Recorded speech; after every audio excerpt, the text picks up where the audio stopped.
You are Locked On Patriots, your daily New England Patriots podcast.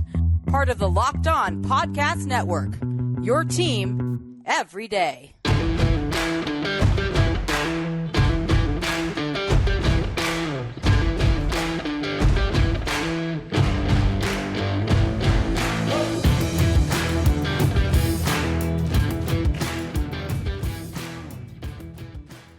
Hello to all you Locked On Raiders, Locked On Patriots fans. It is Crossover Thursday here on the Locked On Podcast Network, your team every day. And today, your teams cross the streams as Locked On Patriots and Locked On Raiders get set to preview Sunday's matchup, 4:05 p.m. Eastern Time, 1:05 p.m. Pacific. And the Pats and the Raiders, a lot of history between these two teams, a lot going on right now in both fan bases, both universes.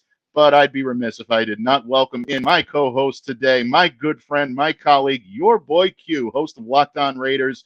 Q, you know, every time I see a Locked On Patriots, Locked On Raiders crossover on the schedule, always makes me happy. This is always one of my favorite times of the year.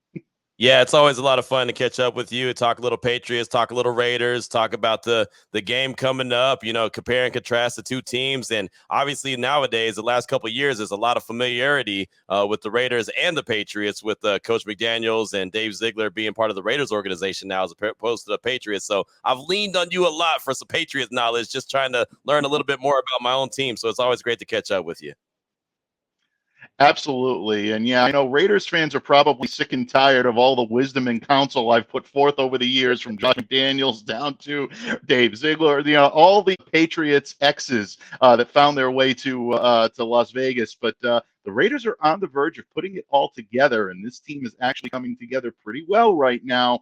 And a lot to look forward to in the silver and black. In Foxborough, well, not so much. But you know what? We'll start with the biggest stories of the day, Q. And you being the home team, you definitely get to go first on this one. What is the big story coming out of Las Vegas when it comes to your Raiders and what they can look forward to in the remainder of 2023?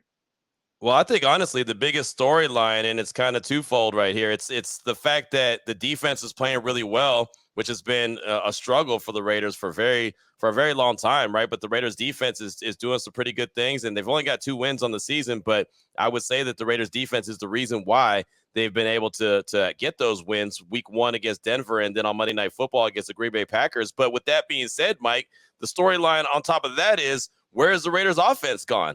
Right? I mean, you've got Josh McDaniels, offensive coordinator. He's a guru, right? He's that guy that's supposed to be able to push all the right buttons. They've got Jimmy G, Josh McDaniels' guy. They've got Devontae Adams, one of the best wide receivers in the league. Jakobi Meyers, really good wide receiver. Hunter Renfrow caught 100 passes one year. Josh Jacobs, the former rushing champion from a year ago. There's a lot of things to like about the Raiders offense, but unfortunately, they haven't been able to show why they could be so good or how they could be so good. And that's really been the big question, is why? What's the problem with the Raiders offense? Why is it not putting up the points that everyone, including myself, expected them to do in 2023? I thought this was going to be the strength of the team, and you were just going to ask the defense to just, kind of complement the offense of the Raiders. And it's been everything but that. The defense has kept them in games. And even though they've only won 2 games, they literally have been in play to win 4. And because the offense hasn't been able to do what they're supposed to do, they've only won 2. So, yeah, I mean, the storyline is, hats off to the defense for doing what they're doing. Where in the hell is the offense at right now? And I know it's funny. It's kind of similar when you look at the Patriots and their storylines.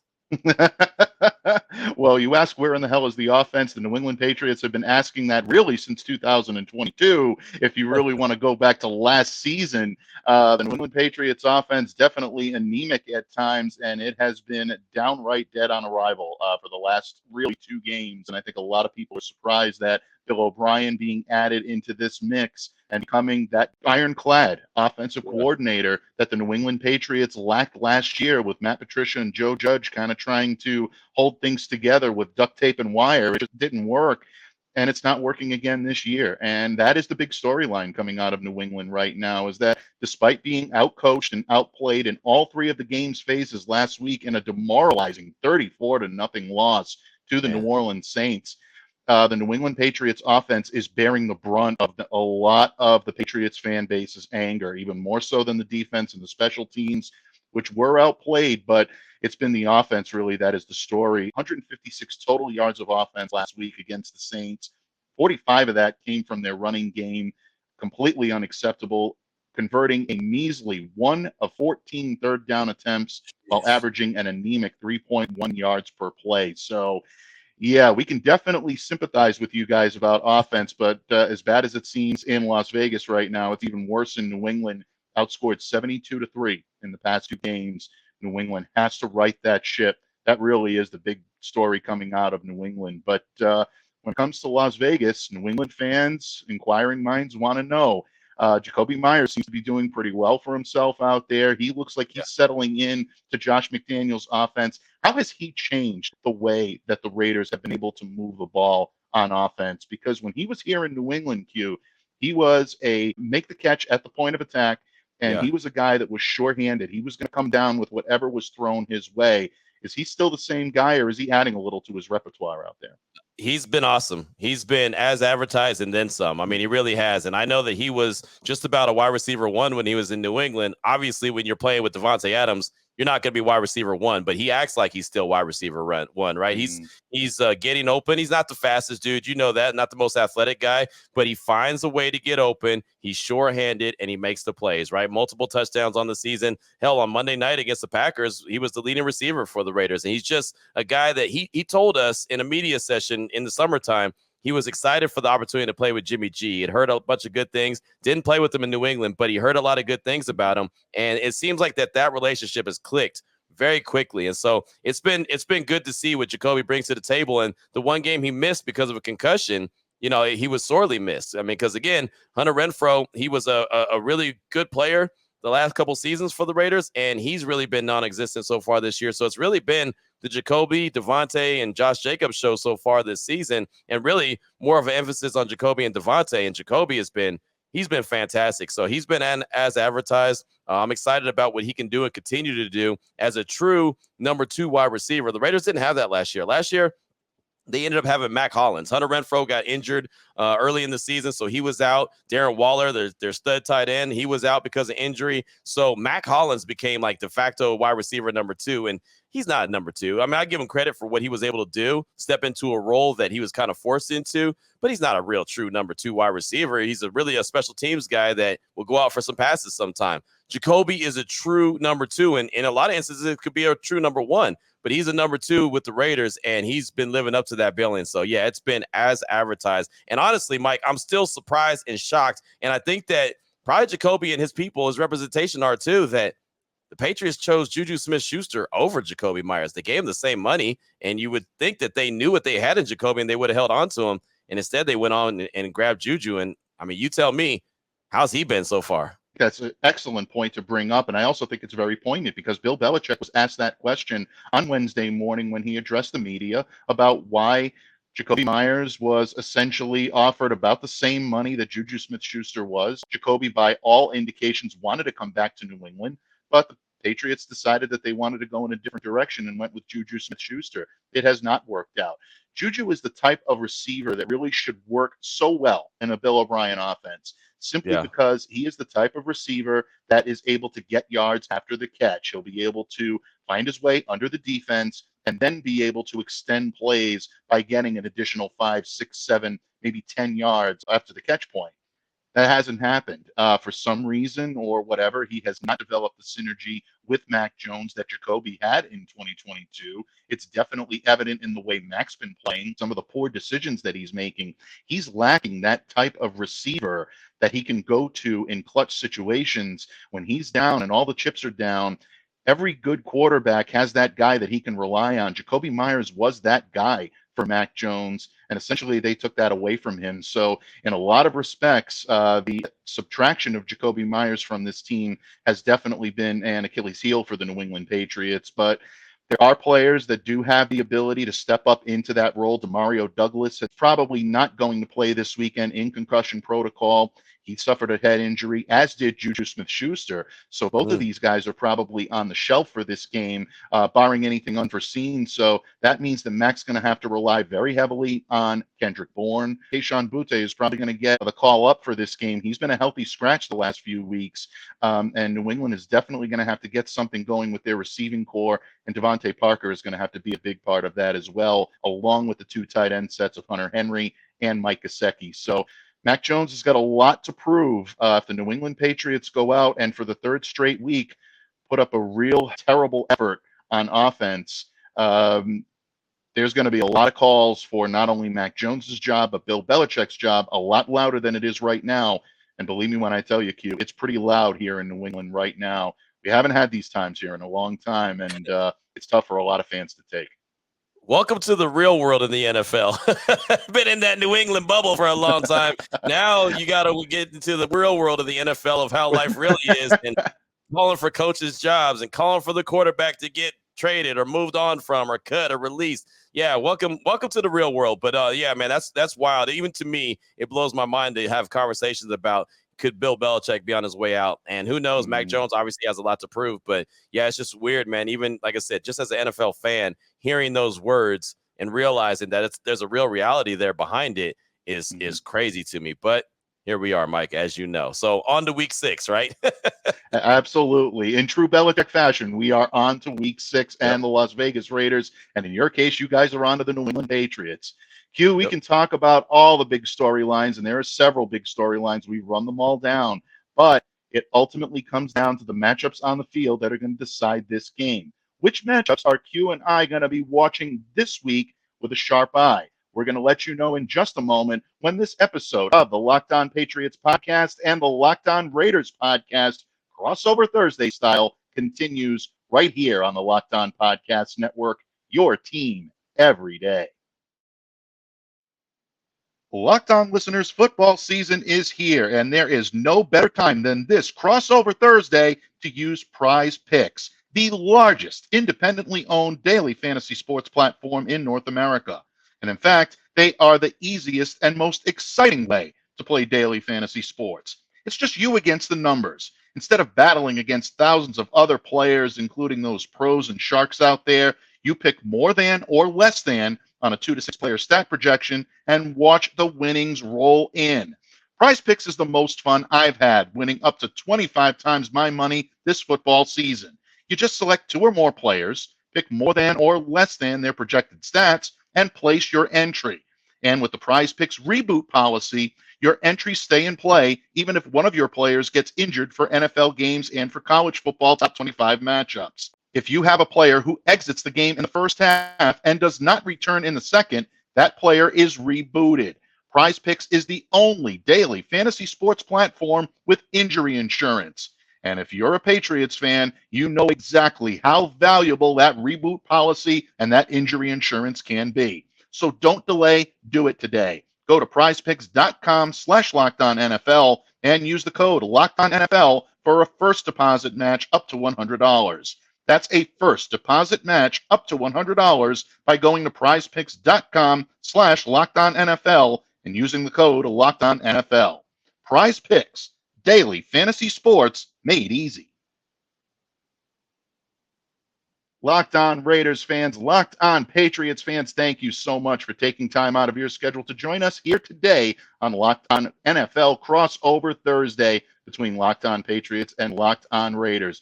Your boy Q, the legendary your boy Q, the host of Locked On Raiders, and Mike Debate, Locked On Patriots host, crossing the streams for you here today. And Q, we brought our respective fan bases up to speed on what the big storylines are coming out of Las Vegas and New England. But you and I both know that these games come down to matchups on the field, and there are a lot of them that I know our fan bases are going to be watching closely. Again, you are the home team. When you take a look at that Allegiant Stadium field on Sunday, what matchup is going to have your sharp eye? Which one are you going to be watching closest between the Pats and the Raiders? When I look at it, there's two that are going to stand out to me in a major way, and one is the offensive line, the trenches, right? How do the offensive line for the Raiders stack up against the Patriots defensive line? Only because the Raiders offensive line hasn't got going, in my opinion. I talked about the offensive struggles. They're only averaging 15.8 points a game, and that's not enough. They haven't scored 20 points yet in one game this season. Even the Patriots scored 20 points in the first game of the season. So the Raiders have not done that yet, and I think a lot of that has to do with the offensive line. The defending rushing champ, Josh Jacobs, hasn't got cooking yet, hasn't had a 100-yard day on the ground. And, he had 60-something yards, 69 yards on Monday, but 24 came on one carry. So, he hasn't got rolling either. And I'm not talking about him missing training camp or preseason. He just doesn't have any holes to run through. He just doesn't. So, again, I'm looking at the offensive line and saying, what are you doing? Where's the problem? Why are you having such problems opening up holes and even blocking for Jimmy G? So that's going to be the first and foremost, the biggest matchup I'll be looking at. How does this Raiders offensive line play against the Patriots defensive line? And I know the Patriots have the guys that are injured. I don't think that matters. If they can't move back and have a little bit of physicality and force with this Patriots defensive line, it's going to be a long day at the office, right? Regardless of how much of the struggle bus the Patriots and their offense may be under or whatever's going on, whatever the case may be, if you can't block for the quarterback or the running back, it's going to be a long day at the office. So that really is the one that I'm staring at the most, like the trenches. How does this offensive line rebound, especially after hearing all week long that, the problem with the Raiders offense is the offensive line. Offensive line is a struggle. And they heard that last year going into the season, and they said that they took it personal, right? They took a page out of Michael Jordan's book, and I took it personal. Okay, cool. They went out and operated, and by week 5 or 6, around this time of the year, they got cooking, and Josh Jacobs got cooking. So can they, right that ship and do the same thing, follow the same script that they did a year ago? Well, we'll find out. But at some point, it's put up or shut up, and it just hasn't been good enough, right? Jimmy G, is not a guy that's fleet-footed. He's not going to run around the yard. He's not that guy. He's got to have protection. If you want him to be at his best, and even then it's still a little suspect, but if you want him to be at his best, he's got to have protection. And right now, the offensive line is not protecting the quarterback and not opening up holes for the running back enough. So that's my biggest matchup that I'll be looking at in this game on Sunday. What about you? Very, very good point. And before I get into the matchup that I'm going to watch, just a little insight for Locked On Raiders fans. Q mentioned the defensive front for the New England Patriots. Obviously, Matthew Judon being out is a big part of that. And this team certainly felt that loss in the loss to the New Orleans Saints. Failed to generate a lot of pressure on the quarterback. That starts up front with the defensive line. New England Patriots right now, in order to compensate for Matthew Judon's loss, folks, you're going to look at Anthony Jennings, reserve linebacker, and someone who can also play a little defensive end. He's going to step into that role. Dietrich Wise, I think, is going to probably align next to the two interior guys like Lawrence Guy and Devon Godchow. Look for Josh Uche to be the alpha pass rusher. Also, the rookie Keon White out of Georgia Tech. This kid is someone that can bring a lot of power and a lot of speed when he's properly protected and properly motivated. He's got the motivation. It's just a matter for him to settle in. So if you're the Raiders and you're watching for someone who could impact the pass rush on the Patriots, definitely keep an eye on Keon White. But we're mirror images of each other this week, Q, because I'm going to have my eye on that Raiders pass rush and whether or not the Patriots offensive line and Mac Jones can hold up to that. You know that Maxx Crosby in that 5 sacks coming off the edge is going to be salivating looking at what this offensive line in New England has been able to provide Mac Jones, and that is essentially nothing when it comes to pass protection. Mac has been adversely affected by the pass rush. He's been off target frequently, especially early in the game. That's going to be key for the Raiders to get to Mac early because that's where he starts to spiral out of control. Sailing passes high. The pressure gets to him. That's going to lead to turnovers. And if the Patriots start turning the ball over early, that's going to be a long day in Paradise, Nevada for the New England Patriots. They have to take care of the football better than they have been. But that offensive line needs to provide better protection than what Mac Jones has had. 45.8% pressure rate on Jones's 24 dropbacks last week. That absolutely puts him under fire a lot more than he should be. It was the 3rd straight week that New England's unit has been over 43% when it comes to allowing pressure. So the Patriots offensive line has to be better. The right tackle situation has to be much better than what they've got. Verdarian Lowe is trying as hard as he possibly can to get up to speed to New England's system, but he allowed a sack in 4 hurries last week.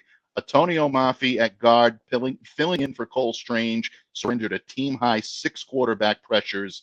Oof. That's not going to get the job done. New England right now needs protection up front, and if they're not getting that protection up front, Mac has to make much better decisions than he's made.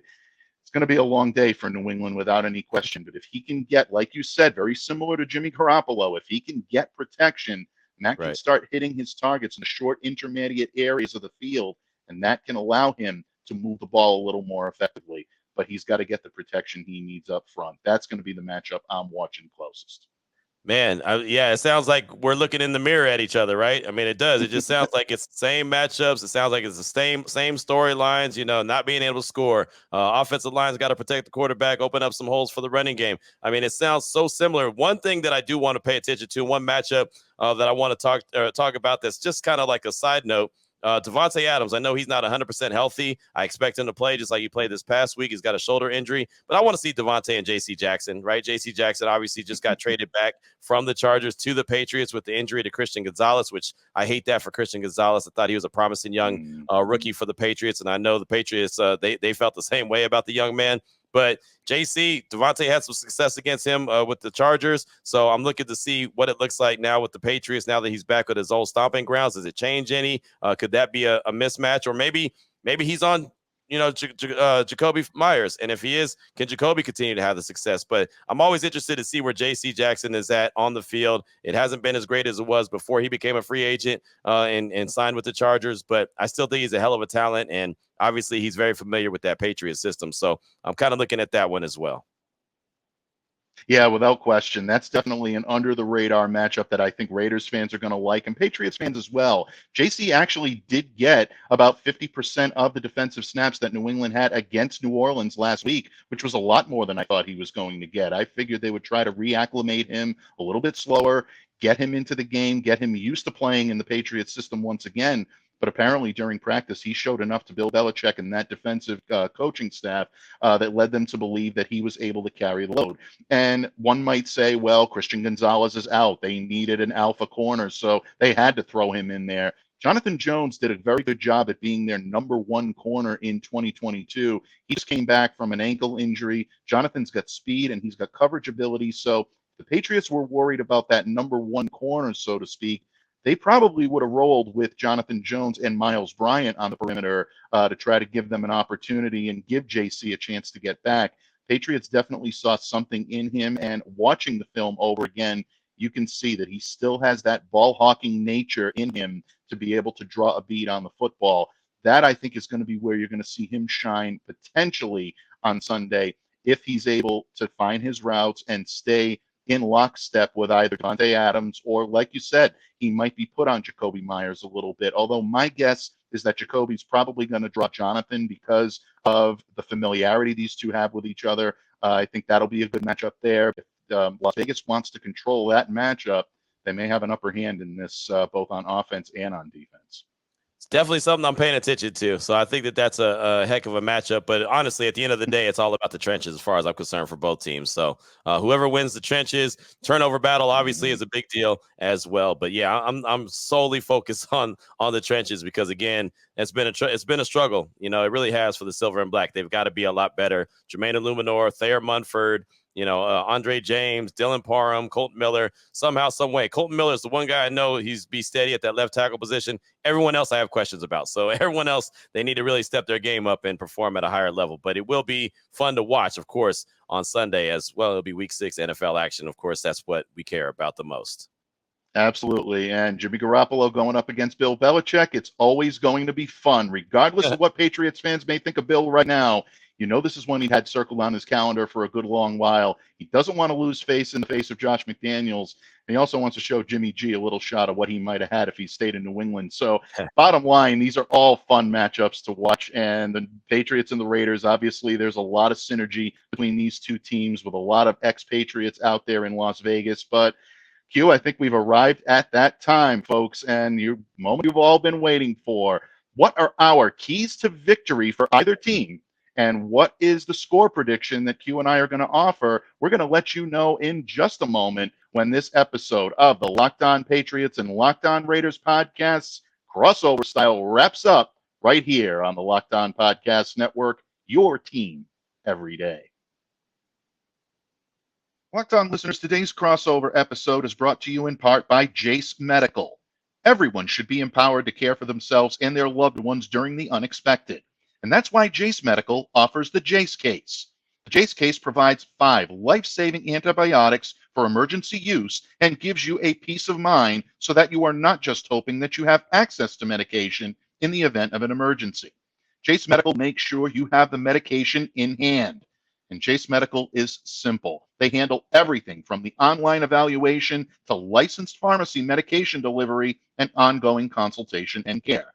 Don't get caught unprepared.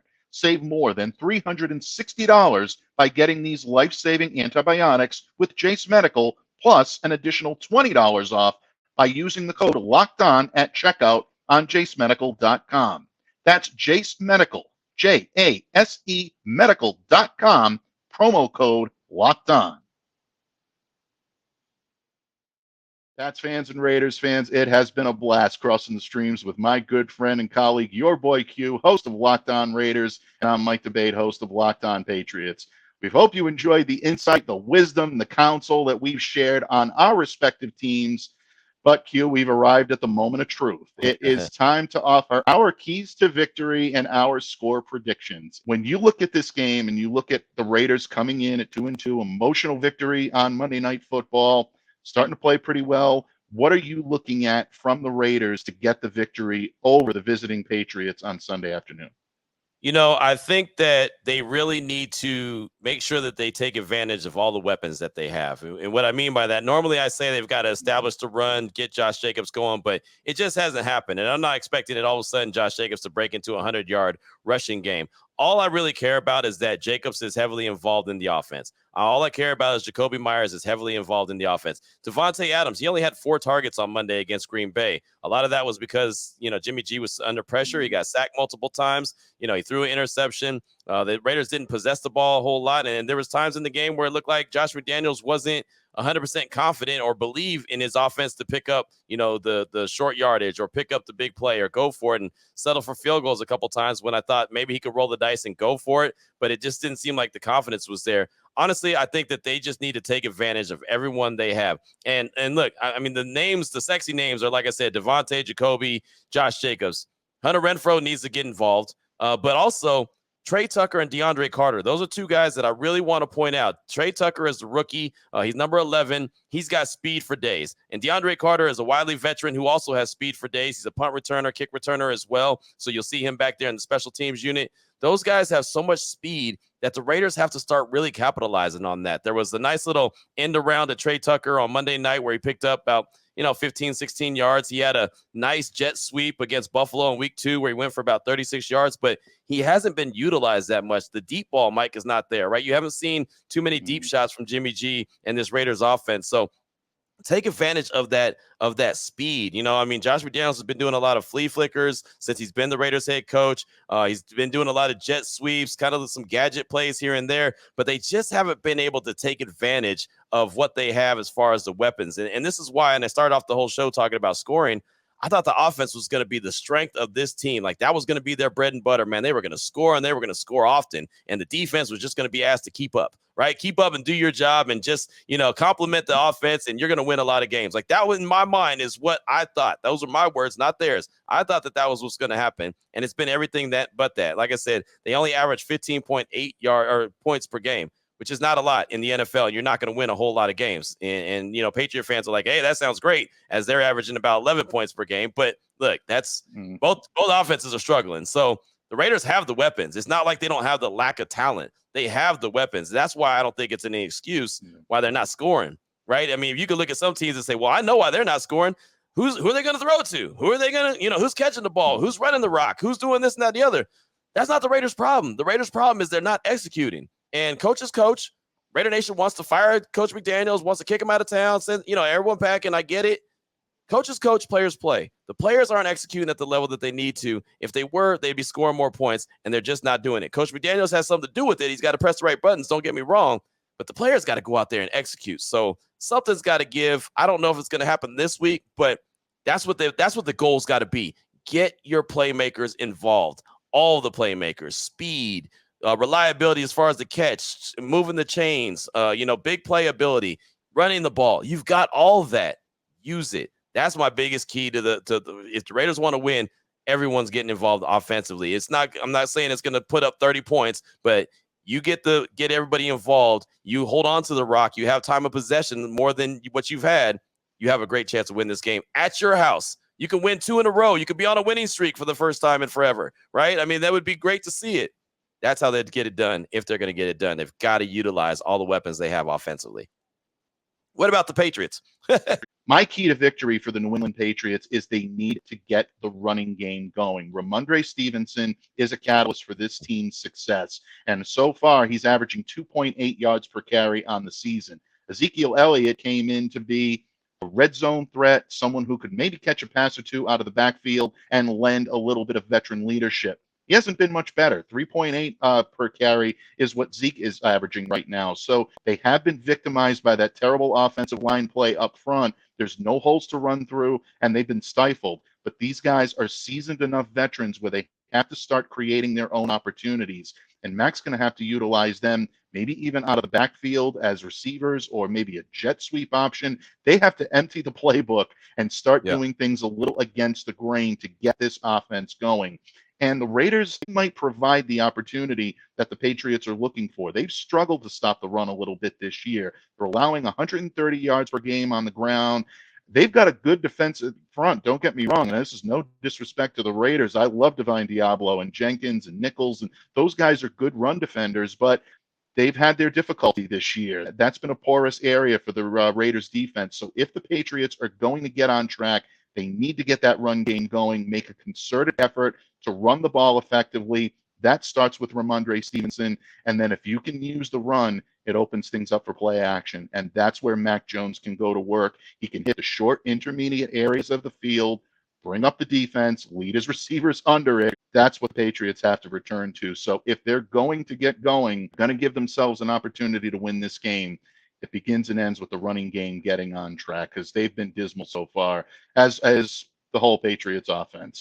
And to go along with what has to happen for the Raiders to get a victory, obviously Maxx Crosby has to continue to be Maxx Crosby, right? He's coming off being the AFC Defensive Player of the Week.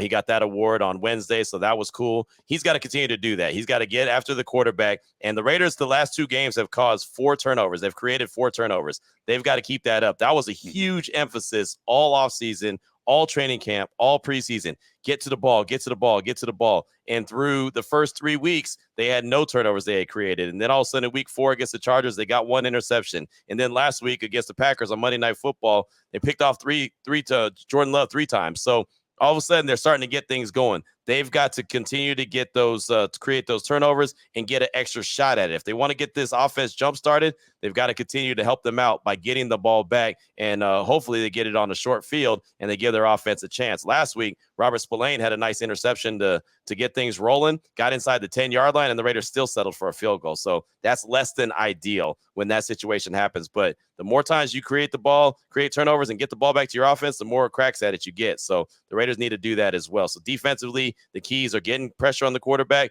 and creating turnovers on the back end. Yeah, absolutely. And for the New England Patriots on the defensive side of the ball, they have to do a much better job of getting pressure on the quarterback up front, with the exception of 2 sacks last week, one of which came from Juwan Bentley on the initial defensive stand for the New England Patriots, and the other came from a coverage sack, a corner blitz from Miles Bryant.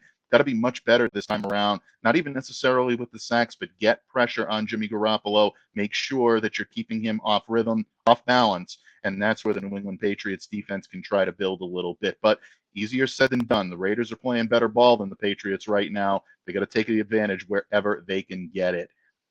Q, the time has arrived. It's about time for us to offer score predictions. I never want to put you on the spot, but we're contractually obligated to do that right now. No, I'm kidding. So if you don't want to give a specific score, I'm not going to force you to do it. But how do you see this one shaking out in Las Vegas on Sunday?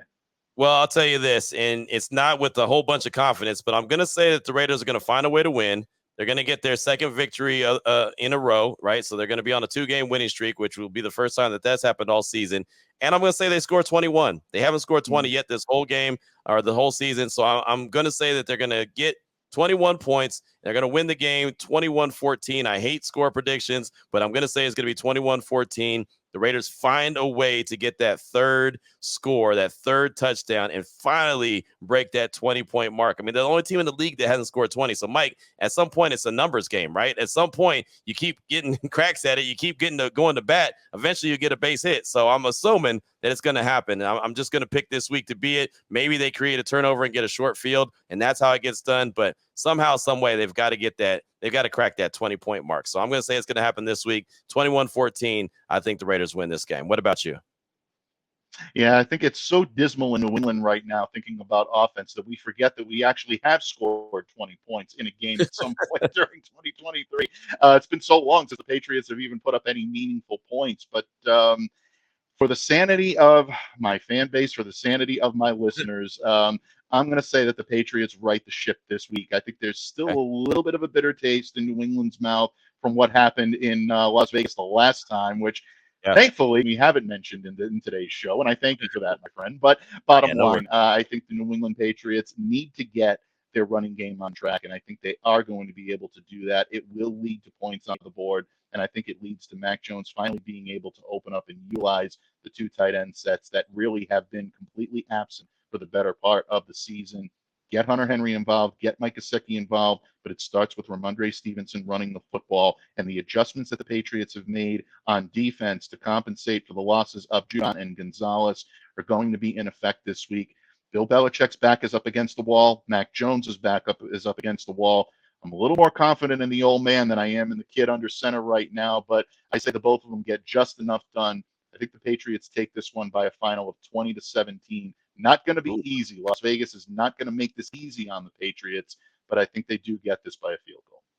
That 17 number, that's been the magic number for the Raiders, right? 17 points, 10 points, 18 points, 17 points, 17 points. So, hey, saying the Raiders are going to score 17 is a good number because more often than not, they've done that so far this season. So, again, I think the Raiders just have to get that 20-point mark, man. They have to. It's again, they're the only team in the league that hasn't. At some point, you got to do it. So, if you're going to do it, why not do it this week against, Josh McDaniels' old team? And he's pretty successful against Belichick in his career as a head coach. So he hasn't been very successful as a head coach anywhere else, but against Belichick, he's done a pretty good job. So I'm going to go ahead and go out on a limb and say he's going to do that one more time at Allegiant Stadium in front of the home crowd. He needs to get it done. So there you go. It should be interesting, though. I mean, it's going to be a close one. I don't expect it to be, like I said, I picked it 21-14, and I still think that at the end of the game, the Patriots have an opportunity to go down and possibly score for a tie or even go for 2 and win the game. So I don't think it's going to be one that you're feeling comfortable at the end. Who's going to win it? It's going to be one of those stay in your seats to the end to see how it all shakes out. Yeah, I think so. I think both fan bases and both teams are in for a fun one and probably a tight one in Allegiant Stadium on Sunday afternoon. Q, what can I say? It's always an honor to cross the streams with you, my friend. You are a true legend in this business. I'm honored to be your colleague and a friend as well. And folks, we thank all of you for taking the time out of your busy schedule to join us here on Crossover Thursday. It's always great to get to know some of the fan bases around the Locked On Podcast Network. And despite the sometimes acrimonious history between these two teams, I want to give a tip of the cap to Raiders fans who have always been very nice, very kind, and very congenial to me. So I appreciate you. And I appreciate my listeners on Locked On Patriots as always. Q, any parting words of wisdom before we go ahead and sign off today? Hey, man, enjoy the game on Sunday. Hopefully Patriot fans enjoy it. Hopefully Raider fans enjoy it as well, right? I mean, just a good, fun, clean game, no injuries, and just enjoy the game, man. It's week 6 action, and this is what we're here for is the NFL. So it's always great catching up with you as well. I mean, you're a fantastic dude, as you know, one of my favorite guys. So thanks so much for the hospitality as always. Anytime, folks. And thank you once again for joining us here today on Crossover Thursday. On behalf of your boy Q of Locked On Raiders, I'm Mike Debate of Locked On Patriots, reminding you to stay safe and to stay well and be the change you wish to see in the world. Have a great day, everyone, and we'll see you back here again tomorrow on Locked On Patriots and Locked On Raiders, respectively.